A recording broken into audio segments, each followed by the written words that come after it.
having now played a couple of really iconic characters, is there something about roles like this that you've sort of discovered is the key to sort of harnessing sort of the essence of the character and still being able to make them your own? Well, I approach each role on the merits of the role, and I just try and service the character and service the script to the best of my ability. And that's, making choices, making specific choices. It's all part of the journey. And in the case of Dredd, I read Dredd as a kid, and I got the character, I got the world, and for me, I wanted to do something that was different than had been done before. So I really approached the character in terms of him being a man of few words. The male archetype that I felt Dredd was a part of is ostensibly the man with no name. There's a Western sensibility to it, and in many ways this is very much like a Western movie. And I was also drawn to his brand of heroism. The fact that he's the type of guy who's going into a building when everyone else is running out in the opposite direction. To me, it's so far removed from what I'm like.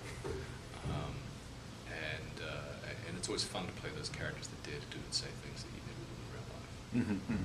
Well, what's really terrific about your performance as Dredd is that he's so monolithic. I mean, there's a real stillness to him, and there's no wasted energy, I guess. That's right.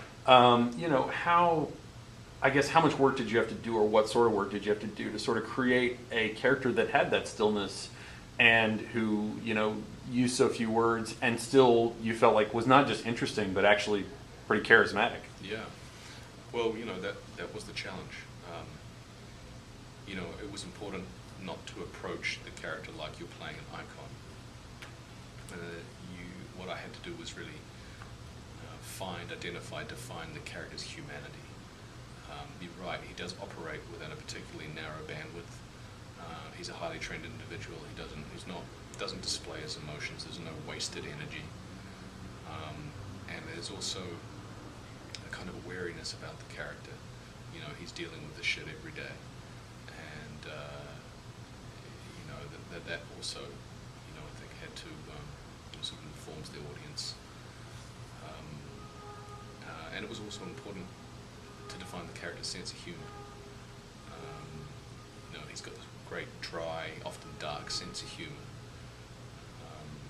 and I see that as just as it humanises him, because it's kind of like a coping mechanism in a way. It sort of lets the steam go off the valve. Otherwise, I don't know how people, cops, firefighters, how they do those jobs. They have to deal with soldiers. They deal with those atrocities day in, day out. The humour was very important. Mm-hmm. Well, when during the, if not the filming, sort of the post-production process, there was a lot of discussion about Pete's participation and that things like that changing. How much of that are you sort of privy to as having done the movie, so that you're not feeling discouraged about, say, the work that you did on set being transformed into something that you don't want, and how much are you, as I guess, in the dark as sort of the media is when they're sort of going oh, this guy's no longer doing exactly the same thing that he was at the beginning? Well, there was a lot of misinformation out there. There's a lot of bad information. The reality was that this movie was always, it's not an auteur movie, it's a collaborative effort. Alex Garland was on set the entire time, and for me as an actor, that was just such a valuable commodity to have the writer on set. So, if I had a question, it was very natural just to turn to him and say, what was in your mind when you wrote this? But I had full confidence in DNA and Alex, and they knew what they were doing. And the good thing about Pete was, one of his strengths as a director is he hires good people and he lets them do their job. And it was just a real collaborative effort. So, I think that, a lot was made out of a situation that wasn't really reflective of the spirit that we make this film. And this is not a big studio film. This is an independent movie, and we brought that you is this story really about? I mean, it's interesting that, people have compared it to movies like The Raid. I mean, I think it shares an affinity with movies even as far back as like Die Hard. What do you think the journey? Further back, I mean, look at the second Dirty Harry movie. Sure. Or in a way, to a certain extent, almost like Rio Bravo or something like Yeah, that. totally. How, I guess, what do you look at sort of as the story or the journey maybe that your character and Olivia's character sort of take in this film? Well, to me, the heart of this story is the relationship between ostensibly a senior cop and his rookie, and the evolution of that relationship. That's the heart of the piece. I mean, you could throw out a special effects extravaganza, and it would be meaningless if it didn't have an emotional human connection. And that, for this movie, is that relationship. These characters don't like each other much at the beginning of the film. Dredd thinks that she is not worthy to be a judge. She's failed this test before, and indeed through the course of the film she continues to fail the test. But the strength of the film is watching these characters who don't like each other having to learn to work together, to trust each other, and out of the situation, out of what they experience together, there's a bond that gets formed,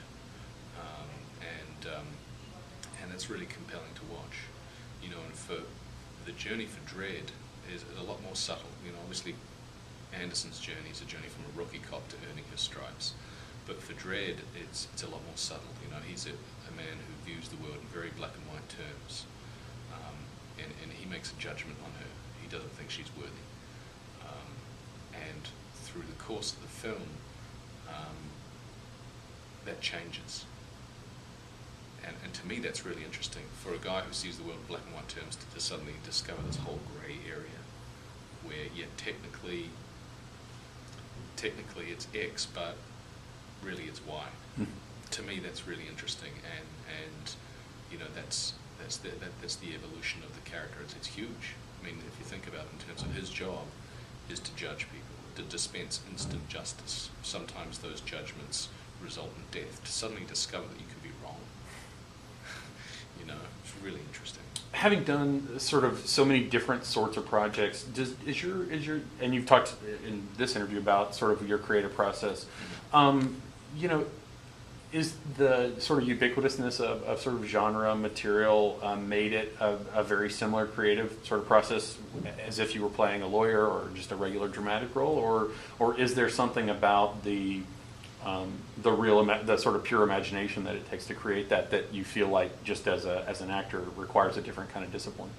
No, I think it's all fundamentally the same. You are expressing the human condition. These are human stories.